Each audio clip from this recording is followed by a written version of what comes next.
What up, y'all? This is your boy, Mr. Downtown Ray Melo, and you're listening to the Entertainment Report on iHeartRadio, live from Dubai for Wednesday, December 23rd, 2015, delivering some major stories and trends going on in the world of entertainment and beyond. You can follow the show on Facebook, Twitter, or Instagram, facebook.com/The Entertainment Report with Ray Melo, that's RAYMELO, on Twitter at The Enter Report, or on Instagram at The Entertainment Report. You can listen to the show anytime you want on iHeartRadio. Just go to iHeart.com or your iHeart phone app, search for The Entertainment Report, and it'll take you to the page.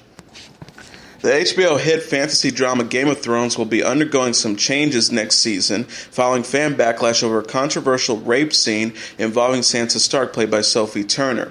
Speaking at an event at Fox Studios Australia, director Jeremy Podeswa, who is set to direct several episodes for the show's upcoming sixth season, spoke about the scene and how producers David Benioff and D.B. Weiss have taken fan feedback into consideration when making changes in the script. Podeswa said, "It is important that Benioff and Weiss not self-censor. The show depicts a brutal world where horrible things happen. They do not want to be too overly influenced by that criticism, but they did absorb and take it in, and it did influence them in a way." Now, the infamous episode, which Podeswa directed during Season 5, featured Stark being raped by her sadistic new husband, Ramsay Bolton, played by Ewan Ryan. Podeswa continued, "It was a difficult and brutal scene, and we knew it was going to be challenging for the audience, but it was very important to us in the execution that it would not be exploited in any way. To be fair, the criticism was the notion of it, not the execution. It was handled as sensitively as it could possibly be." Earlier in December, HBO released the first teaser trailer for Season 6, which is set to premiere in April. The Bridget Jones Baby cast recently posed for Entertainment Weekly. The magazine's December 31st issue gives a first look at returning stars Renee Zellweger and Colin Firth with newcomer Patrick Dempsey. The forthcoming film is a sequel to Bridget Jones' The Edge of Reason and follows Bridget, played by Zellweger, in her first pregnancy. Zellweger said in the interview, "It's so right to tell a man who starred in the original movie Bridget Jones' Diary and The Edge of Reason will not return for Bridget Jones' Baby, having previously told The Independent he feels too old to appear in romantic comedies." He said, "I think that if it was just me and a girl battling our eyelids at each other in a full-out romance comedy, I would look a little sinister and weird at my age." Bridget Jones' Baby opens in theaters September 16, 2016. The first two films earned a combined $544.4 million at the box office. According to Neil deGrasse Tyson, Star Wars The Force Awakens was full of scientific inaccuracies. The famous astrophysics tweeted his impressions of the hit sci-fi fantasy film Monday, fact-checking scenes from the movie and sharing his opinions on certain characters. Tyson tweeted about his fondness for the new droid BB-8. At Star Wars, #The Force Awakens, BB-8 is way cuter than R2-D2, before mentioning how it would have trouble traveling over sand as seen in the film due to its spherical shape. He wrote, "BB-8, a smooth rolling metal spherical ball, would have skidded uncontrollably on sand." Tyson also took issue with the sound the series' iconic TIE fighters make while soaring through the galaxy. Tyson noted about the inaccuracy at Star Wars, #The Force Awakens, the TIE fighters made exactly the same sound in the vacuum of space as in planetary atmospheres. The Cosmos A Space-Time Odyssey host even lamented over the fact that he still could not understand series regular Chewbacca. He said, "Once again, I feel isolated and inadequate for not understanding Wookiees speak." Earlier in December, Tyson made headlines when he revealed his preference for Captain Kirk's galaxy-exploring starship Enterprise from Star Trek over Han Solo's empire-defying Millennium Falcon. Jennifer Lawrence alluded to a romantic encounter with Mockingjay Part 2 co-star Liam Hemsworth during a television appearance Monday night. The Joy actress played a game of Plead the Fifth with Watch What Happens Live host Andy Cohen, consisting of 3 questions, one of them regarding whether a rumor she hooked up with Hemsworth was true. Lawrence said while shifting in her seat, "Liam and I grew up together. Liam's real hot. What would you have done?" While admitting she had at one point kissed her co-star off-screen, Lawrence shut down reports advanced by another famous heartthrob, Justin Bieber. During the show, a caller relayed to Lawrence that Bieber thought she was so sexy and asked if she would ever consider a romantic rendezvous with the sorry singer. Lawrence said, "I'm going to say a hard no, but thanks." Speaking of romance, Lawrence last week confessed to a delusional crush on host Seth Meyers during an appearance on Late Night. She told Myers, I had a really big crush on you, and so I had this whole plan. All week I was like, he's going to ask me out. He's totally going to ask me out. Then later in the week I was like, I'm going to ask him out. I had created the romance in my head because I'm delusional. Dwayne Johnson, Mark Wahlberg, HBO and Ballers creator Stephen Levinson are being sued for alleged copyright infringement.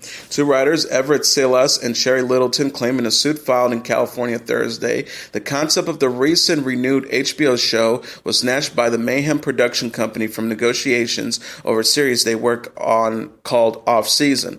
Mayhem previously produced a game plan starring Johnson and Wahlberg's Invisible.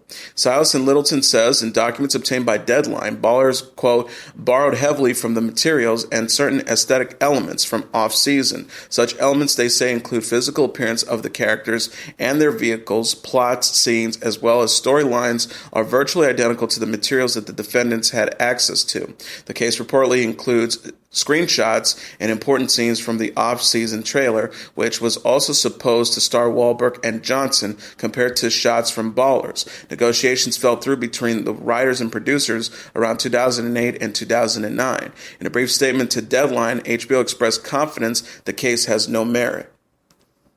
Raven-Symoné didn't mean to offend Nene Leakes on The View. The 30-year-old television personality discussed her approach to hosting the talk show with E! News after Leakes complained about how she was treated during her November 17th appearance. Raven-Symoné explained, I'm in a job where it's about opinions, and it's about my opinions on certain things. Everyone gets scrutinized for their opinion, and even though we live in America and are supposed to have free speech.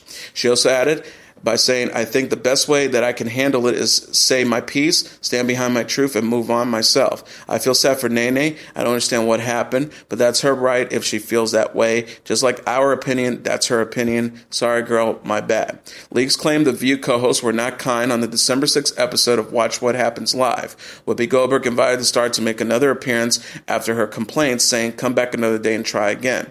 Raven-Symoné joined The View as a permanent co-host in June and has had her fifth studio album in the works. Leakes will make occasional appearances on The Real Housewives of Atlanta Season 8, which airs Sundays at 8 p.m. Eastern Standard Time on Bravo.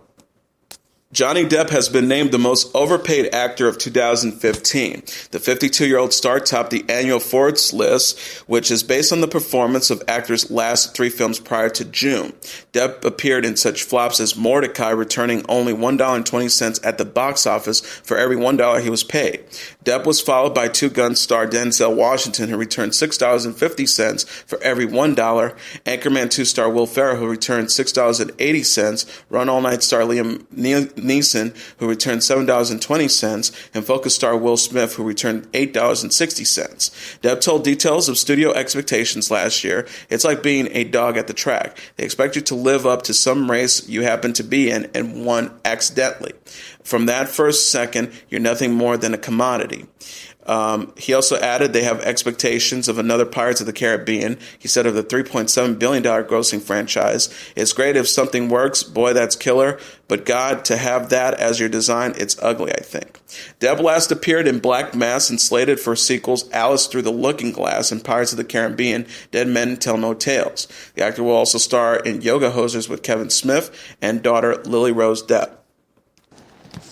Alyssa Milano has new short hair. The 43-year-old actress showed off her pixie haircut with asymmetrical bangs in a photo Saturday on Instagram, writing, short hair don't care.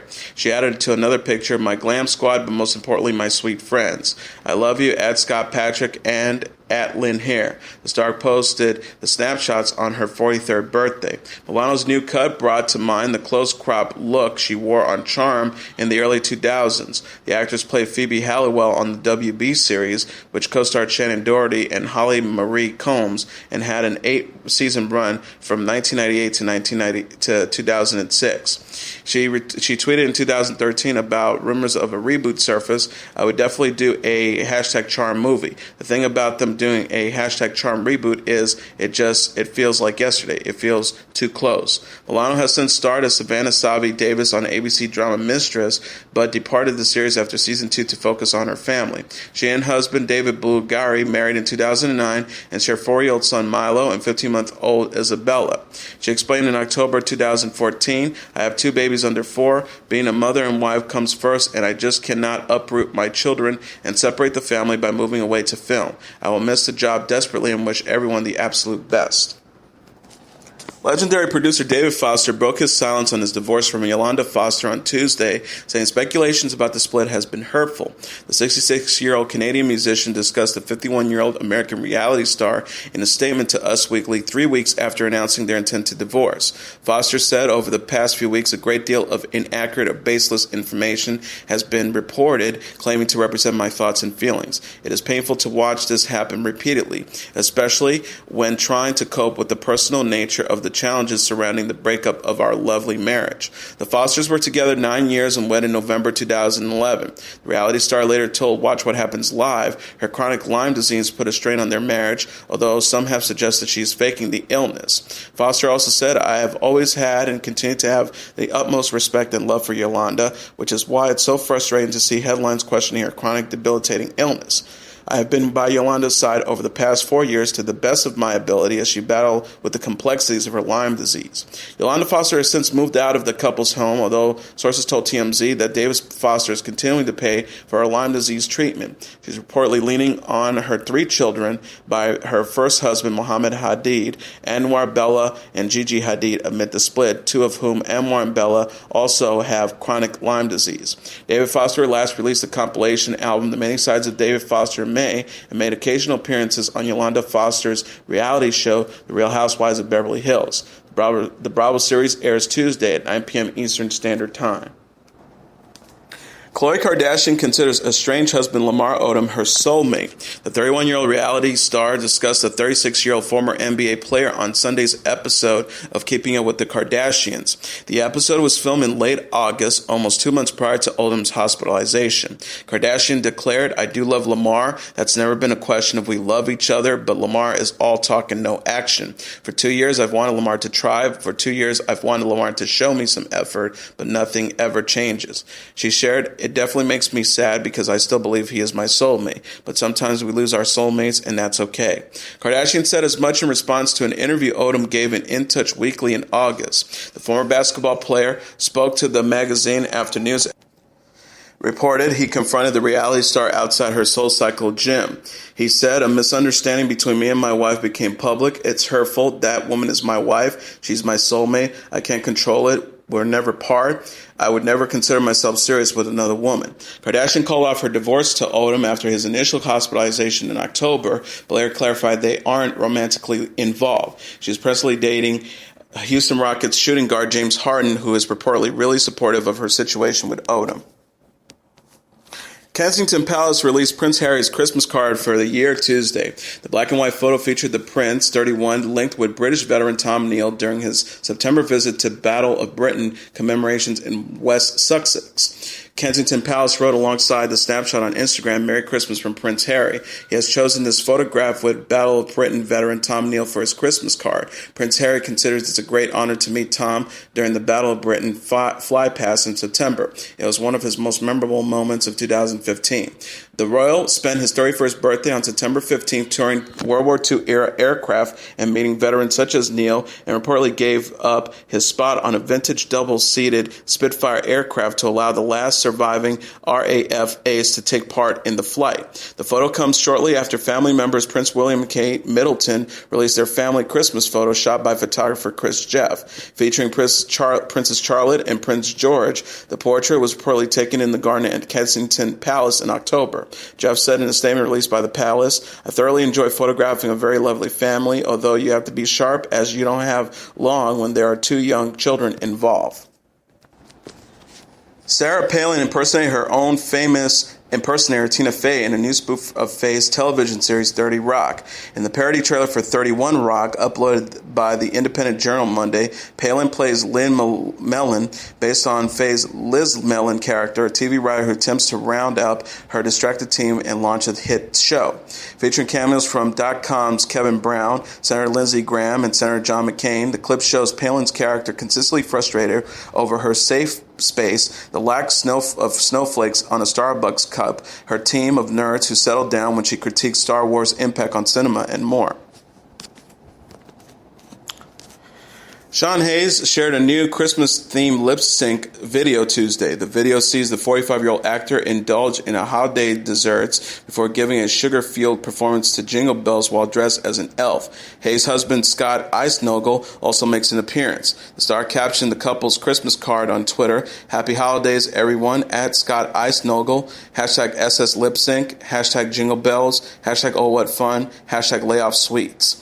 Hayes and Eisnogel previously released an 80s themed lip-sync video to Clarity song Velcro is Back. The couple has been together since 2006 and married in November 2014. The actor previously told The Advocate, "I spend time with a special someone in my life. That's it. That's all I need. I don't need events. I don't do a lot. I live my life like an 85-year-old man. I'm just quiet. It's fantastic." Hayes is known for playing Jack McFarlane on NBC sitcom Will and Grace and executive produces the network's drama Grimm. He is also the executive producer and co-creator of Hollywood Game Night, which will return for a 4th season January 5th on NBC. Christmas came early for Chrissy Teigen as husband John Legend surprised her with a special gift. Teigen shared on Instagram alongside a photo of the Sports Illustrated model kissing Legend on the cheek as he held a giant wheel of cheese using for melting pasta. "John got me my lifetime dream for Christmas." She said, "A cheese wheel to dump pasta and risotto in for years to come. My tableside serving game is about to be lit. Heading out to relax with the fam now, woohoo." The surprise present will come in handy for Teigen, who shares cooking tips and recipes on her blog, SoDelicious.com. The expected mother then explained to her followers how the wheel works with the photo showing the foodle pouring pasta into it.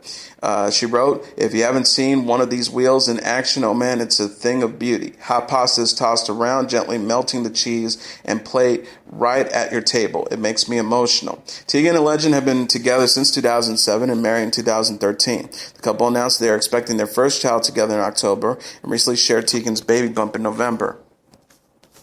After the release of their heartwarming first trailer, the cast of Fuller House is spicing things up in a new dance-filled teaser for the upcoming Netflix series.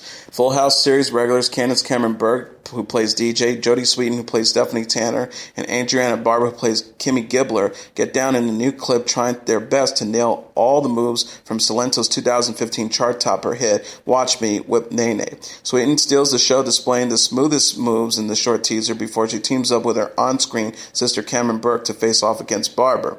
The video exclaimed after parties at our house. The video exclaims after Cameron Burke serves up some impressive twerk moves of her own.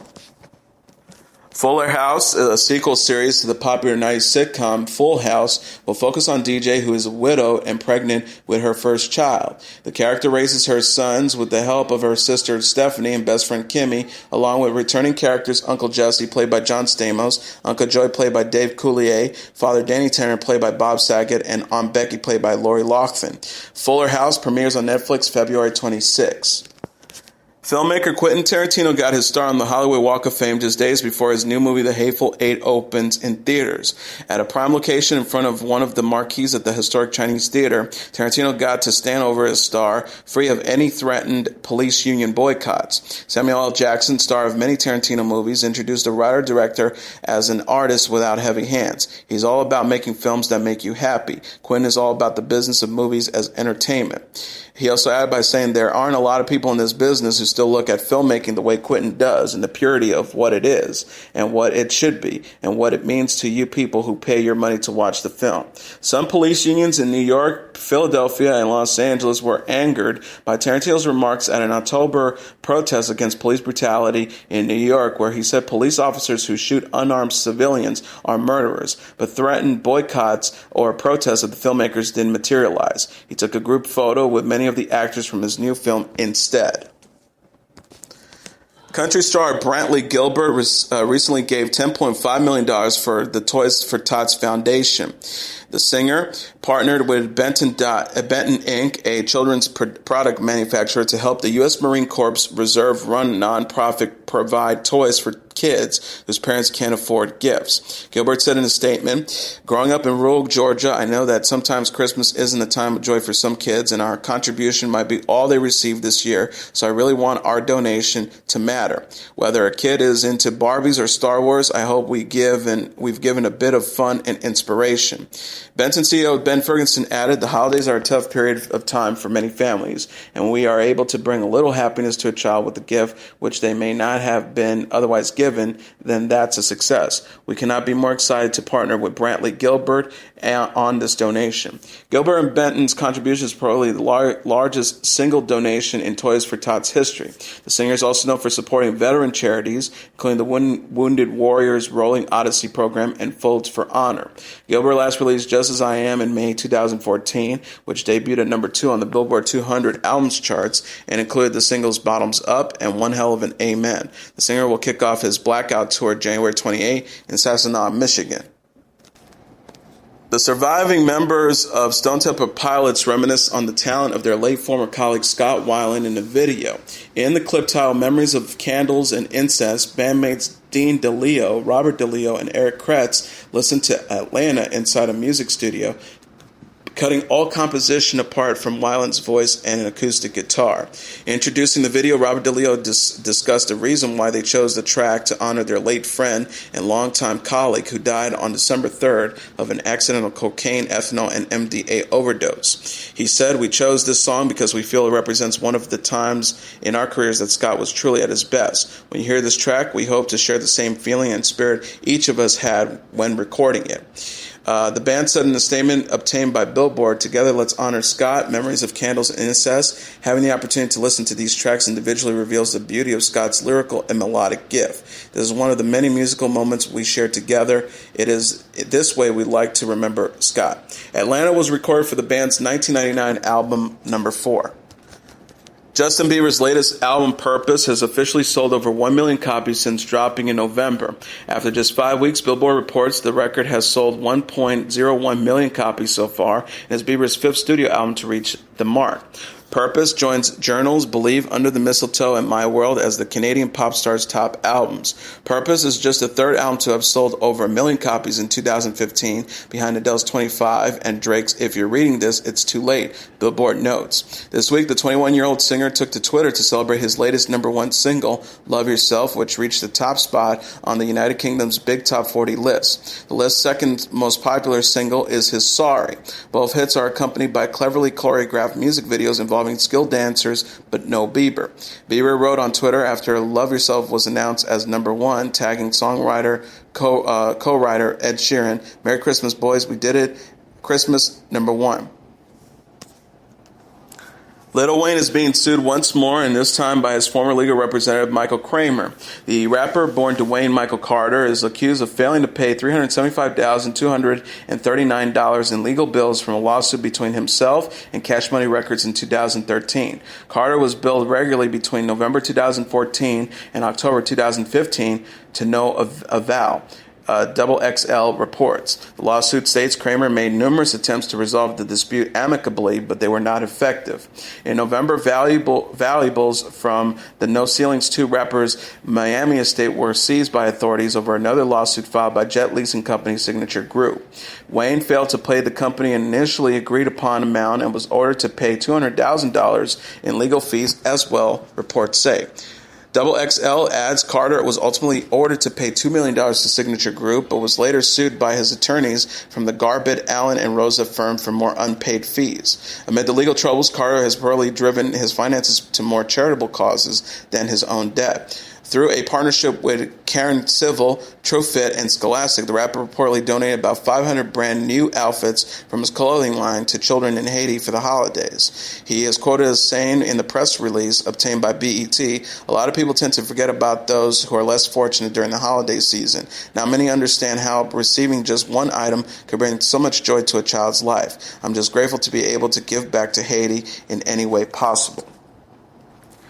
Gwen Stefani and boyfriend Blake Shelton recently got close for a new video. The 46-year-old singer wished her followers a happy holidays by giving fans a glimpse into her relationship with the 39-year-old country star. She shared a clip of Shelton kissing her over and over Monday, writing Merry Christmas. Stefani's post came just 2 days after she and Shelton celebrated singer Weiland's engagement to Josh Davis. The country star threw his former voice mentee a holiday-themed party at the Boundary in Nashville. A source told E! News Blake and Gwen were great. They looked happy. They were having a great time and dressed in spirit. Blake gave a nice little toast to Weiland and congratulated her close friend. What a friend would do for another friend. Stefani and Sheldon both split from their respective spouses, Gavin Rossdale and Miranda Lambert, this year. The singer shares sons Kinston, Zuma, and Apollo with Rossdale, while Sheldon and Lambert have no children. A source told recently at People magazine of the new couple, there's no pressure in their relationship. They've been able to support and relate to each other and have gone through a very difficult and now triumphant time in their lives. Taylor Swift would finish off 2015 with a new music video to her song Out of the Woods to be released during Dick Clark's New Year's Rockin' Eve on ABC. News Swift wasn't done yet after the closing of her wildly successful 1989 World Tour was announced Tuesday morning on Good Morning America. The Ryan Seacrest-hosted live event will begin at 8 p.m. on December 31st. The latest upcoming video is 26-year-old Swift's Six from her hit album. The tune was initially her second single following Shake It Off in 2014. The pop star reportedly filmed the video in New Zealand in November, Vanity Fair observes, missing the American Music Awards ceremony in Los Angeles, during which she secured 3 honors. Swift's concert film, the 1989 World Tour Live, was released exclusively on Apple Music late December 19th. The singer announced the film on her 26th birthday the week prior to its release. And now let's take a look at what happened on this date in entertainment history. On this date in 1993, Tom Hanks stars in the first major Hollywood movie about AIDS, Philadelphia. Philadelphia, starring the actor Tom Hanks, in the first major Hollywood movie to focus on the subject of acquired immune deficiency syndrome, opens in theaters. In the film, Hanks plays Andrew Beckett, a gay attorney who is unjustly fired from his job because he suffers from AIDS. Denzel Washington co-stars as Joe Miller, a homophobic personal injury lawyer who takes on Beckett's case and comes to terms with his own misconceptions about gay people and the disease. Directed by Jonathan Demme, who directed Something Wild and Silence of the Lambs, and featuring Antonio Banderas as Beckett's boyfriend, Jason Robards as his boss, and Joanne Woodward as his mother. Philadelphia was nominated for 5 Academy Awards and collected Oscars for Best Actor for Tom Hanks and Best Original Song for Bruce Springsteen's Streets of Philadelphia.